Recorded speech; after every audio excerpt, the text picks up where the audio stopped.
Hi friends, welcome to my channel. இன்றைக்கி வீடியோவில் ஒரு கப் அவல், ஒரு கப் தேங்காய் வச்சு அருமையான ஒரு ஈவினிங் ஸ்நாக்ஸ் பார்க்கலாம் வாங்க. வீடியோக்கு போகிறதுக்கு முன்னாடி நம்ம சேனலை புதுசாக பார்க்குறவங்க மறக்காமல் சப்ஸ்கிரைப் பண்ணிடுங்க. கூடவே ஆல் பட்டனையும் கிளிக் பண்ணிடுங்க. இந்த ரெசிபி செய்கிறதுக்கு ஒரு கப் அவல் எடுத்துருக்கிறேன். நான் வந்து இன்றைக்கி சிகப்பு அவல் தான் எடுத்துருக்கிறேன். நீங்கள் வெள்ளை அவலோ இல்லை கெட்டியான அவலோ எது வேணாலும் எடுத்துக்கலாம். நீங்கள் எந்த கப்பில் வந்து அவல் எடுக்கிறீங்களோ அதே கப்பில் தான் மற்ற எல்லா பொருட்களும் எடுத்துடணும். தண்ணி ஊற்றிட்டு ஒரு முறை நல்லா வாஷ் பண்ணிடலாம். வாஷ் பண்ணிவிட்டு இந்த தண்ணியை வடிச்சிட்டு நம்ம கொஞ்சமாக ஒரு 2 டேபிள் ஸ்பூன் பக்கம் தண்ணி வந்து இதில் தெளிச்சிங்கன்னா போதும். தெளிச்சிட்டு நம்ம ஒரு மூடி போட்டு ஒரு 1/4 மணி நேரம் மூடி வச்சிடலாம். 1/4 மணி நேரம் ஆயிடுச்சு பாருங்கள். அவல் வந்து நம்மளுக்கு நல்லாவே ஊறிடுச்சு. கையால் எடுத்து மசிச்சிங்கனாலே மசியும், அந்தளவுக்கு ஊறி வந்திருக்கு. இது அப்படியே ஒரு ஓரமாக இருக்கட்டும். ஒரு கடாயில் 1 டீஸ்பூன் நெய் சேர்த்துக்கலாங்க. நீங்கள் நெய்யுக்கு பொதுவாக தேங்காய் சேர்த்து செஞ்சிங்கனாலும் இந்த ரெசிபி நல்லாயிருக்கும். 1 கப் அளவுக்கு அவல் எடுத்த அதே கப்பில் 1 கப் அளவுக்கு தேங்காய் துருவல் எடுத்துருக்கிறேன்.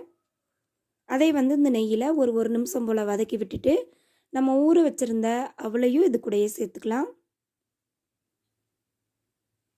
சேர்த்துட்டு பார்த்திங்கன்னா அடுப்பை லோ ஃப்ளேம்லேயே வச்சுட்டு ஒரு 5 நிமிஷம் நல்லா நம்ம கலந்து விட்டுடலாம். தேங்காயும் அவளும் நல்லா உதிரி உதிரியாக வரணும், அந்த அளவுக்கு நம்ம நல்லா கலந்து விட்டுடலாங்க. பாருங்கள், நல்லாவே உதிரி உதிரியாக வந்திருக்கு. இனி ஒரு தட்டுக்கு மாற்றி ஆற விட்டுடலாம்.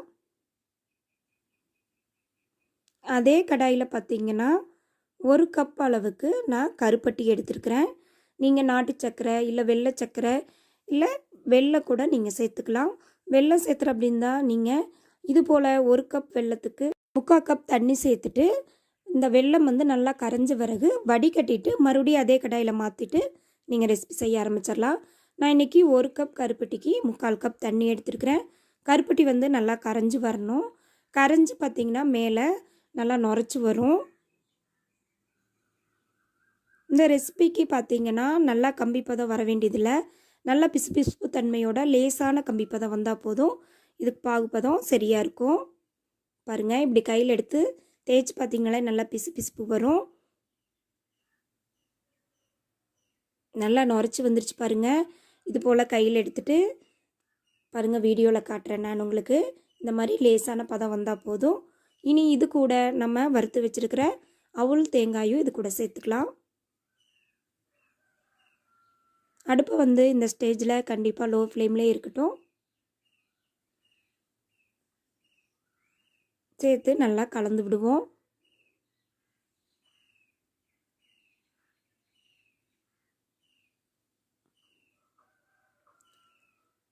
நல்லா கலந்து விட்டே இருக்கலாம். இந்த அவல் தேங்காயும் இந்த கருப்பட்டியோடு சேர்த்து நல்லா வெந்து வரணும்.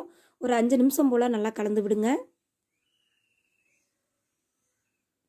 பாருங்கள், நம்ம சேர்த்த அவலும் தேங்காயும் நல்லா இந்த கருப்பட்டியோட மிக்ஸ் ஆகி நல்ல ஒரு கெட்டியான பதத்துக்கு வந்துருச்சு.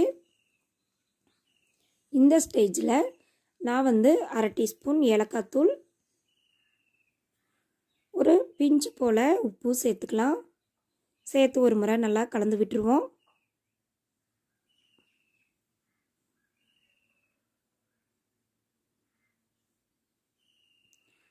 பாருங்கள், ஒன்றோட ஒன்று நல்லா மிக்ஸ் ஆகி வந்துருச்சு. இந்த ஸ்டேஜில் நம்ம 2 டேபிள் ஸ்பூன் அரிசி மாவு சேர்த்துக்கலாங்க.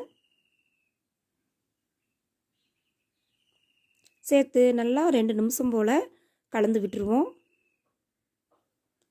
இது ஒரு 1/2 மணி நேரம் இருந்தாலும் இந்த ரெசிபி செஞ்சிடலாம்.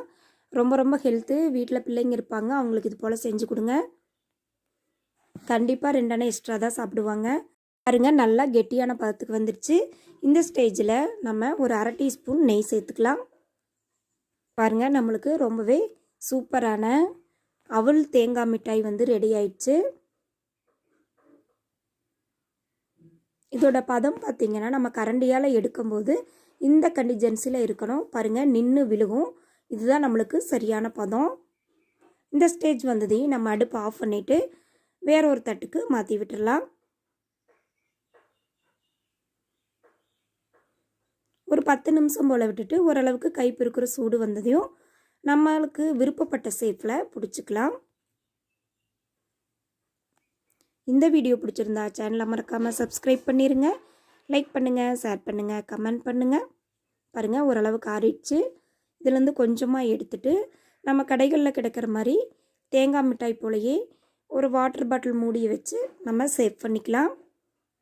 இல்லை அப்படின்னா சின்ன சின்ன உருண்டையாக கூட நீங்கள் பிடிச்சி வச்சுக்கலாம். பாருங்கள் இது போல் சேஃபும் பண்ணிக்கலாம். நான் கொஞ்சம் இன்றைக்கி வித்தியாசமாக ஒரு நீள்வாக்கில் சேவ் பண்ணியிருக்கேன். பாருங்கள் அருமையான டேஸ்டியான அவல் தேங்காய் மிட்டாய் ரெடி ஆயிடுச்சு.